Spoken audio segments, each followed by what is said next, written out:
Hi everyone, welcome back with new video.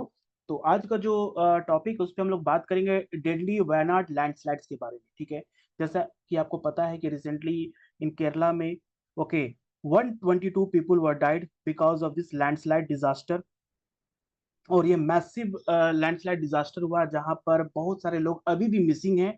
Search operation चल रहा है। ठीक है, तो इसमें सबसे बड़ा सवाल ये है कि क्या केरला ने माधव गाडगिल की रिकमेंडेशन को इग्नोर किया। ठीक है, माधव गाडगिल का जो रिकमेंडेशन था वो था वेस्टर्न घाट को किस तरह से प्रोटेक्ट किया जाए। वेस्टर्न घाट एक बहुत ही सेंसिटिव जोन है, इको सेंसिटिव जोन है, जहाँ पर इलीगल एक्टिविटीज बहुत ज्यादा होता है इन टर्म्स ऑफ माइनिंग कर सकते हैं, in terms human activities like construction, okay deforestation, जिसकी वजह से वहाँ के इकोसिस्टम डिस्टर्ब हो रहे हैं। और ऐसे डिजास्टर इन फ्यूचर आने के काफी चांसेस हैं अगर प्रोटेक्शन और उसको रोका ना जाए तो माधव गाडगिल रिपोर्ट और कस्तूरी रंगन रिपोर्ट, ये दोनों रिपोर्ट काफी इंपॉर्टेंट है वेस्टर्न घाट प्रोटेक्शन के लिए। ठीक है, आपके मेंस एग्जाम में जीएस पेपर 1 जो कि आपको ज्योग्राफी में पढ़ना है, ठीक है, यूपीएससी, वहां पर लैंडस्लाइड से बहुत सारे पिछले बार भी क्वेश्चन पूछ चुका है। तो लैंडस्लाइड एक बहुत इंपॉर्टेंट टॉपिक है ज्योग्राफी पॉइंट ऑफ व्यू से। दूसरा इंपॉर्टेंट है आपके इन्वायरमेंट में कि what was the recommendation of Madhav Gadgil report and Kasturi Rangan report okay for the protection of Western Ghat. इसके साथ साथ आप क्लाइमेट चेंज से भी इस पूरे घटना को क्लाइमेट चेंज से भी लिंक कर सकते हैं, क्योंकि जो एक्सपर्ट है, क्लाइमेट एक्सपर्ट है, जो कि मेट्रोलॉजिकल डिपार्टमेंट के साइंटिस्ट हैं, ओके, उन्होंने वो बता रहे हैं कि जो लैंडस्लाइड्स हो रहा उसके पीछे कहीं ना कहीं क्लाइमेट चेंज का एक बहुत बड़ा कारण है, जो कि हैवी रेनफॉल और उसके बाद ये जो लैंडस्लाइड हुआ उससे जो 122 लोगों की जान गई है। तो इस पूरे वीडियो में हम लोग लैंडस्लाइड्स के बारे में बात करेंगे। ठीक है, माधव गाडगिल रिपोर्ट के बारे में बात करेंगे, कस्तूरी रंगन रिपोर्ट के बारे में, और ज्योग्राफी पॉइंट ऑफ व्यू से समझेंगे कि how landslides occur and why western Ghat is more vulnerable for western landslides. ठीक है, इन सारी चीजों को इस टॉपिक पे हम लोग कवर करेंगे। तो सबसे पहले जो न्यूज है, आज का जो हेडलाइन है द हिंदू न्यूज़पेपर में, उसमें यही बताया गया 122 dead as a landslide. Okay, landslide flatten Wayanad villages. तो केरला में जो वायनाड विलेजेस है वहां पर 122 लोगों की जान चली गई है, 197 लोग अभी भी इंजर्ड है। ठीक है, तो इन पूरे चीजों में सबसे important exam point of view से है कि आपसे पूछा जाएगा कि लैंडस्लाइड जो आया केरला में उसके पीछे रीजन क्या था। तो डायरेक्टली हम लोग उसी पे बात करेंगे। ठीक है, रीजन फॉर लैंडस्लाइड, तो एक्सपर्ट का कहना है कि देखिए, जो लैंडस्लाइड केरला में आया है उसके पीछे दो बेसिक रीजन है। ठीक है, एक तो आपकी जियोमॉर्फोलॉजी से है। ठीक है, जियोमॉर्फोलॉजी जो कि हम जानते हैं, जो कि हेडिंग में देखे हैं लैंडस्लाइड है। और दूसरा है आपका क्लाइमेटोलॉजी से, क्लाइमेटोलॉजी से जो कि है instability of atmosphere, instability of atmosphere. ठीक है, एटमॉस्फेयर की इनस्टेबिलिटी कॉन्सेप्ट क्या होती है और ये कैसे लैंडस्लाइड से लिंक्ड है। तो जैसा कि आप इस मैप में देख रहे हैं, केरला, ओके, जो वेस्टर्न इंडिया है ये पूरा पूरा अरेबियन सी है। ठीक है, तो क्लाइमेट साइंटिस्ट कह रहे हैं कि because of warming of Arabian see it result in the formation of huge cloud. Okay, huge cloud, formation of huge cloud. Okay, अब ये क्लाउड क्यों फॉर्मेशन हुआ उसके पीछे रीजन बताएंगे। And that cause a heavy rainfall 2 weeks, पिछले 2 सप्ताह से यहाँ पर हैवी रेनफॉल हो रहा था, जिसके वजह से लैंडस्लाइड्स, लैंडस्लाइड मतलब हो गया कि वेन रॉक्स एंड बोल्डर्स और जो भी सॉइल मर्ड होते हैं जो कि स्टीप स्लोप से फ्लो करते हैं directly under the influence of gravity, उसी को लैंडस्लाइड कहते हैं। अब जब भी किसी स्टीपर स्लोप पे हेवी रेनफॉल होगा, काफी ज्यादा बारिश होगा, तो ऑब्वियसली वहाँ के जो सॉइल्स होंगे, वहाँ के जो रॉक्स होंगे, वो काफी वनरेबल होंगे, and that all will be fall under the influence of gravity. तो क्लाइमेट साइंटिस्ट का कहना है कि Arabian sea is allowing the formation of deep cloud system. ये डीप क्लाउड सिस्टम होता क्या है, आप इस डायग्राम से इसको बहुत अच्छे से समझोगे।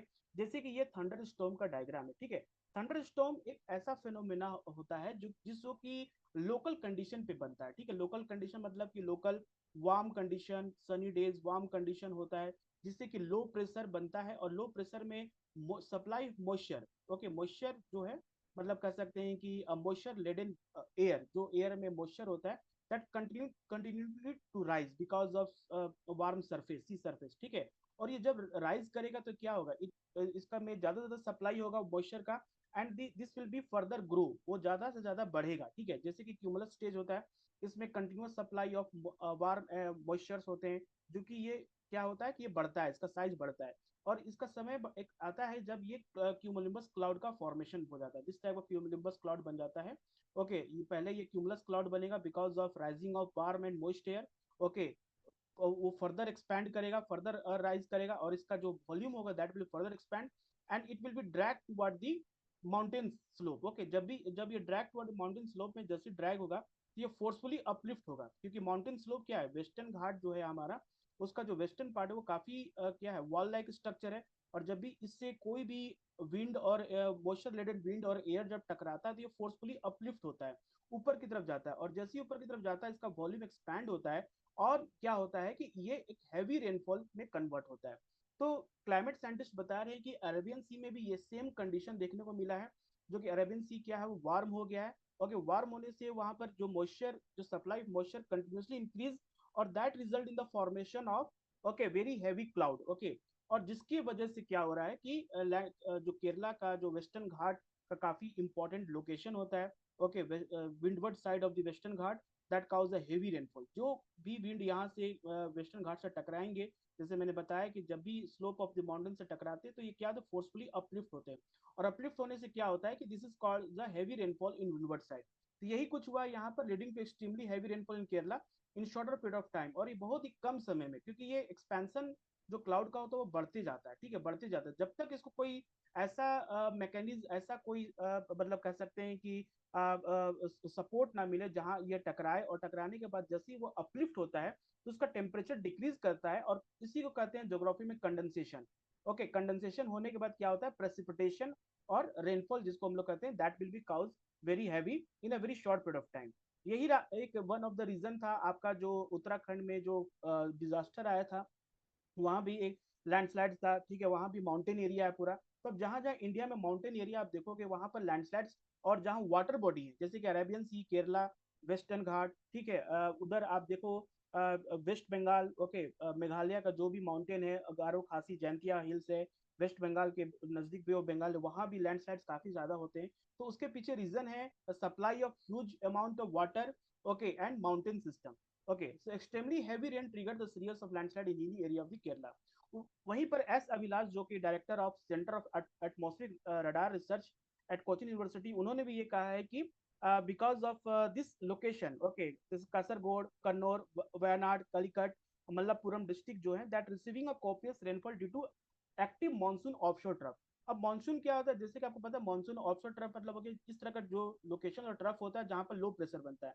तो low pressure always attract high, okay, high pressure से लो प्रेशर की तरफ विंड हमेशा मूव करती है। तो केरला में क्या बना कि केरला में लो प्रेशर बना, और जहां से नियर बाई जो सी से वाटर है, दैट विंड है, वो लो प्रेशर की तरफ अट्रैक्ट हुआ, क्योंकि यहाँ पर हाई प्रेशर बना हुआ। सो इसलिए एक वन ऑफ द रीजन है that cause that attract more moisture laden wind, and they forcefully okay collide with the slope of the mountain, mountain का स्लोप है उससे कोलाइड होने के बाद that cause a heavy rainfall. अब उसके बाद जब हैवी रेनफॉल हुआ, 2 सप्ताह से कंटिन्यूस हैवी रेन हो रहा है, तो जो भी वहाँ की मट्टी है, ओके, जो भी पहाड़ में मट्टी है, okay, soil say that completely saturated. Okay, अब तो पूरा ये पानी में सॉइल, क्या, अब तो सॉइल रहा नहीं, पूरा पानी में मड बन गया है, and that mud is directly started to fall, okay, downward under the influence of gravity. इसीलिए a deep mesoscale cloud system formed on the coast in the Arabian Sea on Monday, and that caused a heavy rainfall. तो climate change is one of the reason. क्यों climate change इसका सबसे बड़ा reason है, क्योंकि climate change की वजह से जो ये हाई जो फॉर्मेशन हो रहा था हैवी क्लाउड का, वो पिछले कुछ सालों से मैंगलोर से नॉर्थ में, मैंगलोर के नॉर्थ में बनता था, okay, somewhere here, okay, but because of climate change now it is started to form more southward. Okay, with climate change the rain bearing belt, okay, यहाँ पर देखिए our research found that southeast Arabian Sea becoming more warmer. This is the southeast Arabian Sea. ये काफी warmer हो गया था, जिसकी वजह से atmosphere above the region become thermodynamically unstable हो गया। अनस्टेबल मतलब हो गया कि क्लाउड का फॉर्मेशन हुआ, ठीक है, क्लाउड का formation more, this cloud contain more moisture laden wind, ये काफी सारे मॉइस्चर लेडन विंड थे, और जैसे ये स्लोप ऑफ द माउंटेन से टकराए, क्या हुआ, इसका साइज इंक्रीज किया, और वो further cause a heavy rainfall. This atmospheric instability along the formation of deep cloud is link to the climate change, और ये क्लाइमेट चेंज से इसको लिंक किया जा रहा है, ठीक है, with the deep cloud extending southward, and this is the main reason behind this such extremely heavy rainfall. और बताया जा रहा है कि जो डीप क्लाउड था वो मतलब पहले ये मैंगलोर के नॉर्थ में बनता था, because of climate change now it started to form, okay, very close to the Kerala coast. Okay, south, काफी साउथ में बनना शुरू हुआ, जिसके कारण हैवी रेनफॉल होने के कारण से केरला जो है दैट बिकम मोर वल्नरेबल, वो काफी वल्नरेबल हो गया, और जिसकी वजह से वहां पर हैवी रेनफॉल हुआ। और हैवी रेनफॉल होने के जैसे माउंटेन की स्लोप पे, जैसे कि वेस्टर्न घाट क्या कंप्लीटली कह सकते हैं कि आपको स्कारपमेंट उसको कहते हैं, ठीक है, और उसका काफी स्टीपर स्लोप होता है, this is like steeper slope होता है। तो यहाँ से जो भी स्लोप पे जो भी सॉइल है या रॉक्स है, they started to flow downward and cover a very large area, काफी लार्ज एरिया किया, जिससे कि जो रेन, जिससे कि मड है और जो soil, saturated soil with rain that spread very fast and cover a very large distance, जिसकी वजह से काफी लोगों की जान गई, और अभी भी लोग काफी मिसिंग है।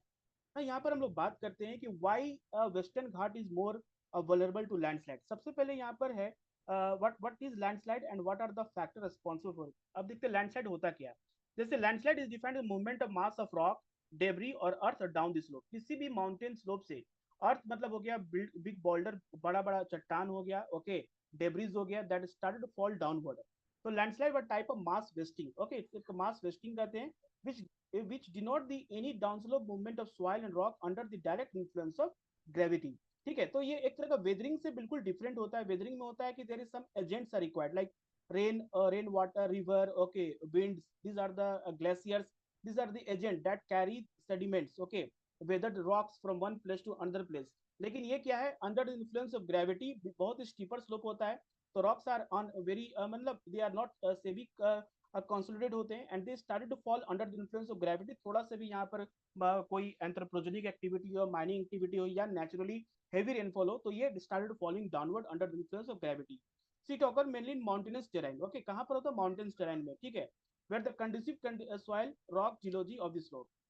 अब यहाँ पर नेचुरल काउज क्या है, it is trigger include heavy rainfall, heavy rainfall हो सकता है बहुत बड़ा, एक लैंडस्लाइड का, अर्थक्वेक आ सकता है, melting and undercutting of slope due to the flooding, हो सकता है ये स्लोप है उसका पूरा फ्लड हो रहा है, तो इसका पूरा नीचे का हिस्सा पूरा कट जाए, तो ये पूरा स्टार्टेड टू मूव डाउनवर्ड, ठीक है। It can also by anthropogenic activity, manmade भी हो सकता है, इंसानों के कारण भी हो सकता है, like cutting of hills, excavation, okay, hills tree deforestation ज्यादा हो, excessive infrastructure, okay, over grazing of the cattles, these are the reason behind for human activity.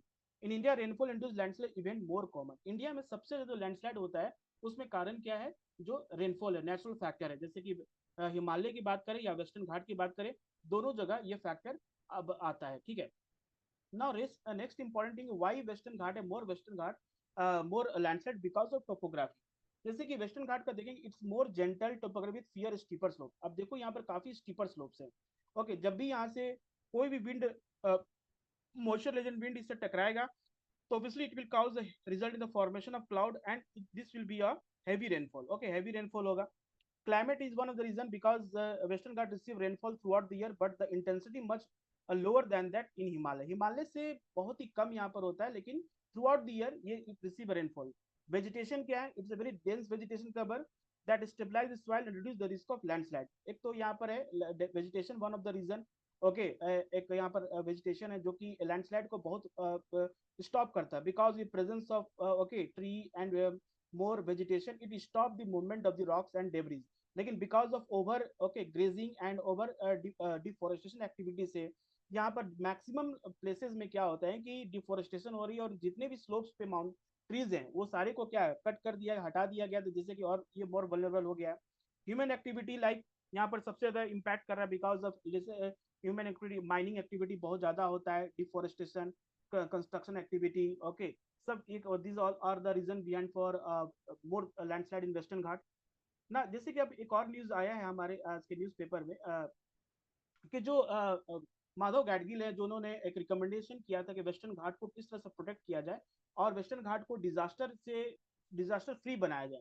तो उन्होंने ये पूरा लैंडस्लाइड को जो घटना डिजास्टर है उसमें उन्होंने डायरेक्टली ब्लेम किया स्टेट गवर्नमेंट को। स्टेट गवर्नमेंट ने कंप्लीटली इग्नोर कर दिया recommendation of such recommendation that was given with Madhav Gadgil for the protection of Western Ghat और protection of nearby areas. तो माधव गाडगिल ने डायरेक्टली ब्लेम किया स्टेट गवर्नमेंट को। उन्होंने कहा है कि state government not adhering to the panel guideline design to prevent such disaster and amid extreme climate change. उन्होंने बताया कि ये सारे रिकमेंडेशन, सारी बात बताई गई थी कि किस तरह से इस तरह के डिजास्टर को रोका जा सकता है, okay. So Mr. Gadgil accused the government of rejecting the panel's report, leading to recurring disaster in Wayanad and other part of the state. He warned without serious and proactive measure on the part of the state to implement the report recommendation, such disaster would recur exacerbated by climate change. वो बोल रहे अगर अभी भी नहीं step लिया जाए तो मे बी इन फ्यूचर ज्यादा इस तरह का डिजास्टर होने के चांसेस हैं. ओके, बिकॉज क्लाइमेट चेंज को रोका नहीं जा सकता. क्लाइमेट चेंज इज वेरी कह सकते हैं कि in one of the reality, और क्लाइमेट चेंज की वजह से ये डिजास्टर हुआ है. आगे भी और डिजास्टर होने के चांसेस हैं अगर गवर्नमेंट सीरियस ना हो तो. ठीक है, तो अभी हम लोग पढ़ लेते हैं what is the doctor Madhav Gadgil report. So इन्होंने पूरे केरला और वेस्टर्न घाट को 3 इको सेंसिटिव जोन में डिवाइड किया था, लाइक इको सेंसिटिव जोन 1, 2, 3. ठीक है, इको सेंसिटिव जोन जितना भी आप देख रहे हैं यहाँ पर, इको सेंसिटिव 1 है, रेड कलर है. Green 1 is your eco sensitive, okay, protected area है. then these all are the eco sensitive zone 1, 2. So ecological sensitive area मतलब entire western ghat region was recommended designated ecological sensitive area. ecological sensitive area मतलब किस तरह का area में आप कोई भी mining activity, okay, industrial development, okay, और किसी तरह कंस्ट्रक्शन एक्टिविटी अब ना करो, जिससे क्या होगा यहाँ के जो इकोसिस्टम है काफी वल्नरेबल है और इसका डायरेक्ट इम्पैक्ट पड़ेगा, डिजास्टर आएंगे यहाँ पर. ठीक है, in all the zone genetically modified crop should not be allowed. Okay, इन्होंने ये भी कहा था कि जो भी आज के समय साइंस एंड टेक्नोलॉजी, बायोटेक्नोलॉजी से जो भी जेनेटिकली मॉडिफाइड क्रॉप्स है, like BT cotton, BT brinjal हुआ, ठीक है, ऐसे टाइप के क्रॉप यहाँ पर इंट्रोड्यूस ना करें, क्योंकि यहाँ पर जितने भी स्पीसीज हैं, बात करें प्लांट स्पीसीज हो चाहे एनिमल स्पीसीज हो, सब यहाँ पर काफी एंडेमिक है. और ये बाहर के जो स्पीसीज हैं और जो भी मॉडिफाइड स्पीसीज हैं उनको लाने से यहाँ के पूरे एंडेमिक जो है और यहाँ का पूरा इकोसिस्टम डिस्ट्रॉय हो सकता है. उन्होंने ये भी कहा था कि बॉटम टॉप अप्रोच होना चाहिए. ऐसा नहीं कि सेंट्रल गवर्नमेंट और स्टेट गवर्नमेंट ही सारा कुछ डिसाइड करे. लोकल गवर्नमेंट के पास पावर देना चाहिए कि local government will decide how to manage the eco sensitive zones area. Okay, means local more power should be given to the local authority. It recommended establishment of Western Ghat Ecological Authority under the Environmental Protection Act 1986. उन्होंने western घाट ecological authority को भी establishment करने की बात की थी under the environment protection act 1986 for एक तरह का प्रोफेशनल बॉडी होगा that will be manage the and ensure the sustainable development of the entire region. अब जब ये रिपोर्ट आया था तो केरला गवर्नमेंट ने इसका काफी विरोध किया था. ओके, काफी इस चीज को मतलब प्रोटेस्ट किया था कि ये रिपोर्ट से मतलब केरला का डेवलपमेंट नहीं हो पाएगा. सबको पूरे वेस्टर्न घाट को अगर इको सेंसिटिव जोन बना दिया जाए तो इंडस्ट्रीज हम कहाँ लगाएंगे, इकोनॉमिक एक्टिविटीज कैसे होगा और यहाँ के लोगों को लाइवलीहुड अपॉर्चुनिटी कैसे मिलेगा. तो केरला ने प्रपोज किया, मैंने अपोज किया था कि ban on sand mining and quarrying. Okay, objected कि सैंड माइनिंग और क्वेरिंग जो हो रही है, जो कि माधव गाडगिल रिपोर्ट ने मना किया था कि सारी चीजों को नहीं किया जाए, जिससे कि सेंसिटिव जोन है और कभी भी इकोसिस्टम डिस्ट्रॉय हो सकता है. Restriction on transport infrastructure and wind energy projects, कि माधव गाडगिल ने कहा कि किसी भी तरह का छेड़छाड़ इस इकोसिस्टम से नहीं होना चाहिए. लाइक इंफ्रास्ट्रक्चर, अब जैसे रेलवे लाइन है तो रेलवे लाइन को आप पूरा फॉरेस्ट को काटना पड़ेगा. ओके, वहां पर ब्लास्टिंग होगा, ये सारे चीजें होंगे. विंड एनर्जी प्रोजेक्ट्स आएंगे, ओके, जिससे माइग्रेटरी बर्ड से उनको प्रॉब्लम होगी. Embargoes on hydroelectric projects and inter basin transfer river waters, इसके लिए भी उन्होंने केरला गवर्नमेंट ने काफी प्रोटेस्ट किया था. The complete ban of new पॉलिटिंग industries. उसके बाद जब इनके केरला के प्रोटेस्ट के बाद गवर्नमेंट ने 2012 में अगेन एक high level working committee under chairmanship of ISRO के चीफ जो थे डॉक्टर के कस्तूरीरंगन के, बोला कि एक बार फिर से अब केरला पूरा वेस्टर्न घाट को स्टडी कीजिए और अपना रिकमेंडेशन दीजिए. तो उन्होंने इस रिप्लेस को, इस जो माधव गाडगिल रिपोर्ट था उसको रिप्लेस करने की बात की थी. उन्होंने कहा कि पूरे इकोसिस्टम को नहीं, सिर्फ 37% को हम लोग इकोलॉजिकल सेंसिटिव जोन बना दे ताकि इकोनॉमिक एक्टिविटी भी हो सके. It also split the western Ghat into cultural, okay, कि what should which part of Western Ghat should be given to cultural settlement, human settlement यहाँ पर किया जा सकता है, नॉन ह्यूमन सेटलमेंट रीजन, जिससे कि एक रीजन डिवीजन हो जाए कि हाँ यहाँ पर आप सेंसिटिव एरिया, यहाँ पर सेंसिटिव एरिया नहीं, आप यहाँ पर कोई भी एक्टिविटी कर सकते हैं और इस एरिया को प्रोटेक्ट किया जाए. Okay, and the cultural land be designed as ecological sensitive area. उन्होंने पूरे इकोसिस्टम को रेड, ऑरेंज और ग्रीन कैटेगरी में डिवाइड किया. रेड लिस्ट मतलब हो गया जैसे कि ban on mining, stone quarrying, thermal plants and certain construction and township project है. ऑरेंज कैटेगरी में कहा कि those area that will be taken as appropriate permission, जहां पर कोई भी इकोनॉमिक एक्टिविटी करने से पहले आपको परमिशन लेना पड़ेगा. और green category is include where you can do agriculture activity, horticulture activity and commercial activity. बता दें आपको कि जो कि माधव गाडगिल ने अभी पूरा का पूरा स्टेट गवर्नमेंट में जो ब्लेम लगाया है उसके पीछे रीजन भी बताया कि ये हुआ क्यों. एक तो climate change is one of the reason, और उन्होंने कहा कि कंटिन्यूअस जो क्वायरिंग एक्टिविटीज है ओके, माधव गाडगिल ने ये बताया कि जो अभी रिसेंट में आया है डिजास्टर, उसके पीछे presence of queries operation a few kilometre from the disaster site had further exacerbated this situation. Though these queries are now defunct, the shock wave caused during the operational period could have extended to the disaster-stricken area, triggering landslide. तो quarrying activity, mining activity, जो कि अपने report में इन्होंने मना किया था, और वो उसी को रीजन बताया है because of all this happened in past, और जिसकी कंसिक्वेंसेज आज देखने को मिल रहे हैं कि रॉक्स इतने मतलब सेमी कंसोलिडेटेड हो गए, इतने लूज हो गए हैं कि हेवी रेनफॉल की वजह से ये सारे के सारे लैंडस्लाइड्स में कन्वर्ट हो गए। ठीक है, तो this things are very important for exam point of view. Mains में definitely there will be a question from this topic. I hope this video will help you to understand the entire okay, story behind for landslide and reason Madhav Gadkil report भी हम लोग ने पढ़ लिया। Okay, if you like this video, then subscribe and share, and please subscribe to this channel for more update. Okay, thank you everybody.